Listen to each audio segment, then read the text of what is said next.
every month, players of Raid Shadow Legends get one of these type of fusions or fragment event that gives you a legendary champion for free.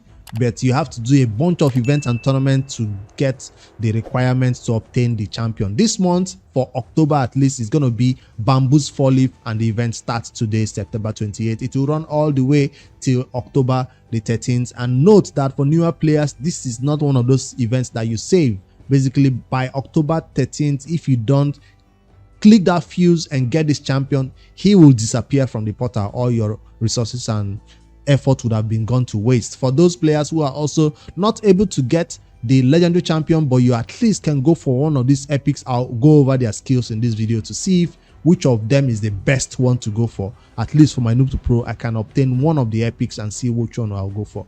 But for my main account, I'm definitely going for this legendary champion, even if it's one that we don't quite yet know how useful it will be. I guess we'll have to discover its value once we see him in game. So that's Bambus Fourleaf. The fusion has launched, and if you do have the resources, it's time to start. But the fusion is not starting today for me though. It's starting tomorrow. Why? Because according to the fusion calendar, it seems like Dragon starting today, champion training starting today, but there is no dungeon divers attached to it. So I'll be waiting until Friday when this dungeon divers starts. That's when I'll be starting my Dragon. So today I'll just be doing a little bit of champion training, you know, just with brews. I'll have to stay in my tavern and do some brewing on this day and get my champions ready to be 4-star, 5-star as we do in champion training. So tomorrow Dragon starts. Also, another thing I'll draw your attention to is that this Dungeon Divers 1 coincides also with Ice Golem.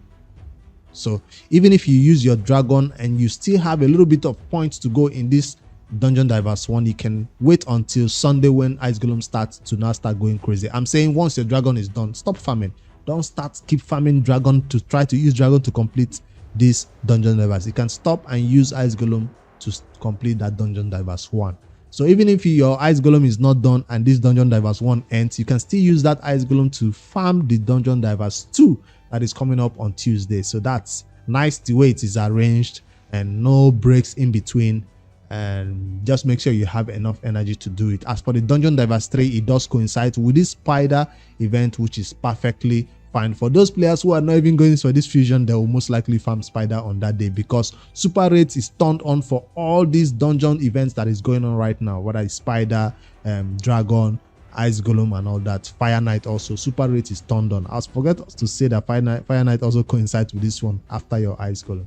So those are the first things I'm noticing in this fusion. The next thing that is kind of difficult for people to complete in fusions are artifact enhancements. So as long as you're farming this dungeon event, you have some silver, some gear to level up to 4 and 8 to help you complete those artifact enhancements that are coming up. Don't automatically sell all your bad gear. That's how I do it right now. As I speak, my inbox is full of gear waiting to take it to 4 and 8 for the first artifact enhancement that will start on Saturday.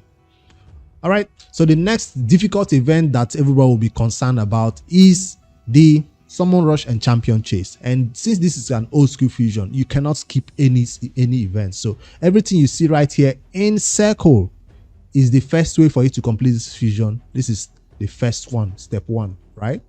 So easy way to complete this fusion is to do everything right here. Don't skip anything. If you skip one of these rares from any of these events, you're done for. You cannot complete this fusion. That's something to note. But for those players who still have some resources saved up in terms of shards, you're thinking, oh, I might not be able to complete Summon Rush and Champion Chase at the same time. Well, I'm here to tell you this one, you can go take all your resources, take all your ancient shards, your void shards, your 2 secret shards, your 1 primal shards, go crazy and pick up this epic from Summon Rush.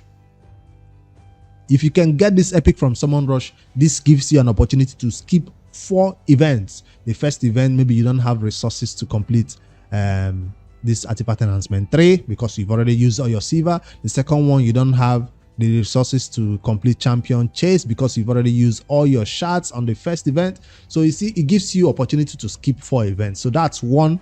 So I'll just mention this as a second way of completing this fusion. That's a beautiful tool that I drew right there. But you get the point. The first way is to complete everything in yellow right here without skipping anything. The second way is to pick up this one in red, once you're able to pick up this champion in red right here, it will give you an opportunity to skip some other stuff that are going on. So I think that's pretty clear, and that's straightforward. We're just hoping the points that they're going to need from us will stay reasonable and stay the same like they normally do. I hope they don't do anything crazy. Is there any other thing that I should be mentioning right here? I think that's the standard fusion calendar. We can see that this other epic cannot be picked up, no problem.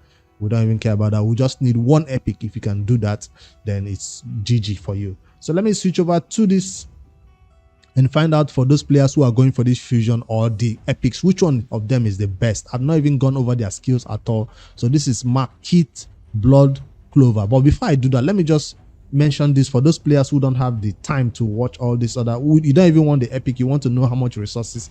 This is the first thing I should be mentioning even at the start of the video. These are the number of resources you need in terms of the potions that you need to farm before this fusion start. Like today, right now, when you are not doing dungeon divers, you could farm these potions today based on the potion keeps that is open today.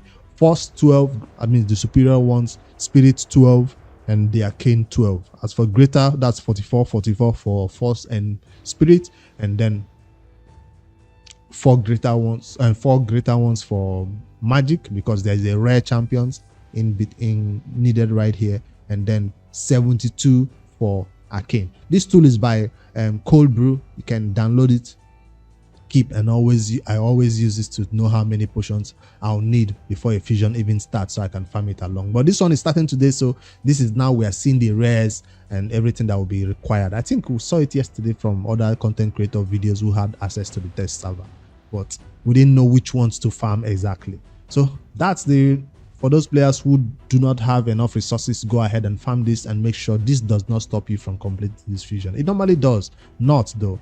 All right, let me go back and see if these epics will be even worth going for or totally skipping out on. At least they'll be useful, at least in faction wars. They can't be that bad. On the A1, this Marquette Blood Flock will attack one enemy, 50% chance of steal a random buff from the target. It can be up to a 70% chance of stealing a random buff. Not a useless A1, but we've seen better. On the A2, this champion is an AoE skill. It has a 100% chance when booked of decreasing the duration of all enemy buffs by 1 turn. That's good.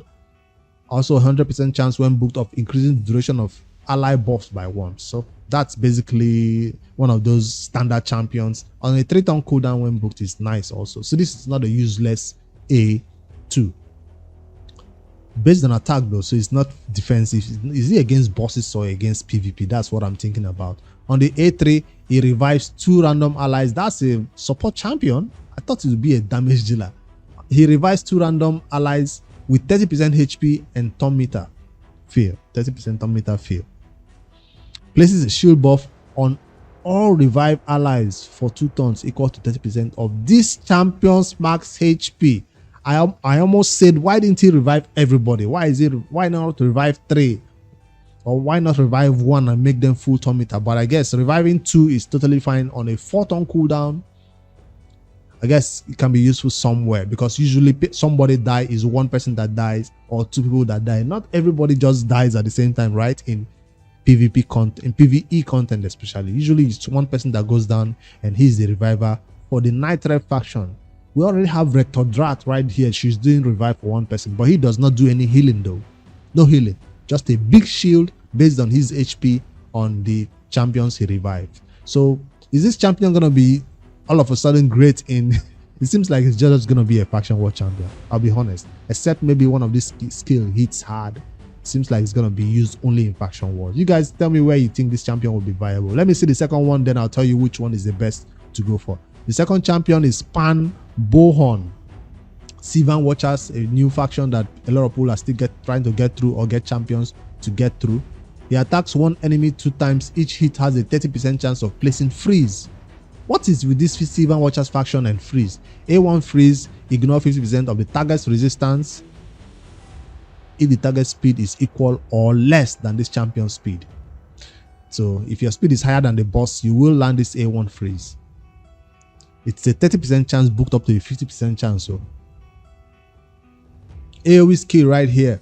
Before attacking, attacks and places 50% increase attack and increase speed buff on this champion for 3 turns. on a 3-turn cooldown. Increase attack, increase speed on himself before attacking. So, guess that's a damage dealer. This is unique in raid. Normally it's for 2 turns, but he is placing it on 3 turns. It's kind of unique.